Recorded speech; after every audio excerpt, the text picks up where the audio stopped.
Hi friends, வாங்க இன்றைக்கி டிஃப்ரெண்ட்டான ஒரு தோசை ரெசிபி பார்ப்போம். நார்மலாக நம்ம தோசை மாவு வந்து கோதுமையை கடையில் வாங்கி அலசி காய வச்சு அதை பவுட்ரு பண்ணி நம்ம தோசை சுடுவோம். ஸோ இது பார்த்திங்கன்னா முழு கோதுமையை வீட்டில் ஊற வச்சு எப்படி சுடலான்னு பார்ப்போம். ஸோ ஒரு கப் அளவுக்கு தோசை மாவுக்கு ஒரு கப் அளவுக்கு கோதுமை நான் எடுத்திருக்கேன். அது கூடவே 1/4 கப்புக்கும் குறைவாக வெள்ளை சோயா எடுத்துக்கோங்க.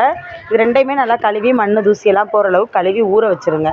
ஸோ உங்களுக்கு எவ்வளோ குவான்டிட்டி எடுக்கிறீங்களோ அதுக்கேற்ற மாதிரி ஊற வச்சுக்கோங்க. ஸோ நல்லா ஊற வச்சு கழுவி எடுத்துக்கோங்க. நம்ம நார்மலாக ஒரே மாதிரி தோசை சுடாமல் இந்த மாதிரி செஞ்சு பாருங்கள், டேஸ்ட் அல்டிமேட்டாக இருக்கும்.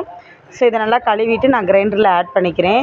கொஞ்சம் தண்ணியாகவே நான் அரைச்சி எடுத்துக்க போகிறேன். கோதுமை தோசைங்கிறதுனால ரொம்ப கெட்டியாக வேண்டாம். இட்லி மாதிரினா தோசை மாவு பதத்துக்கு நல்லா கெட்டியாக அரைச்சிக்காமல் தண்ணியாக அரைச்சிக்கோங்க. ஸோ இது கூடவே கல் உப்பு சேர்த்து ஓவர் நைட் நான் புளிக்க வைக்க போகிறேன்.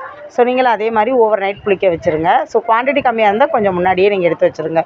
ஸோ இது புளிச்சிருச்சு, நல்லா தெரியும் உங்களுக்கு பார்க்கும்போதே புளிச்சிருச்சு. ஸோ தோசைக்கல்லை நல்லா காய வச்சுட்டு அது கூட எண்ணெய் திரட்டி இந்த தோசையை நம்ம ஊற்றி எடுக்க போகிறோம். நல்லா கிறிஸ்பியாக, கலர் பார்த்திங்கன்னா ப்ரௌன் கலராக இருக்கும். நம்ம இது கூட எந்த வெந்தயம் உளுந்து எதுவுமே நம்ம ஆட் பண்ணலை.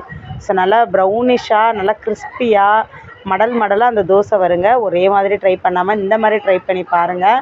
இது கூட தேங்காய் சட்னி, சாம்பார், கார சட்னி என்ன வேணால் நீங்கள் ஆட் பண்ணிக்கலாம். தொட்டு சாப்பிடுங்க, அல்டிமேட்டாக இருக்கும். ஸோ ஒரே மாதிரி ட்ரை பண்ணாமல் இந்த மாதிரி ட்ரை பண்ணி பாருங்கள். பிடிச்சிருந்துச்சுன்னா லைக் பண்ணி சப்ஸ்கிரைப் பண்ணி ஆல் பட்டனை கிளிக் பண்ணி எனக்கும் சப்போர்ட் பண்ணுங்கள். இந்த மாதிரி டிஃப்ரெண்ட்டான தோசை ரெசிபிஸ் எல்லாமே நம்மளோட சேனலில் நான் இனிமேல் அப்லோட் பண்ணுறேன். ஏன்னா கிட்ஸுக்கு ஸ்கூல் ஓப்பன் பண்ணும்போது இந்த ரெசிபிஸ் எல்லாம் உங்களுக்கு ரொம்ப யூஸ்ஃபுல்லாக இருக்கும்.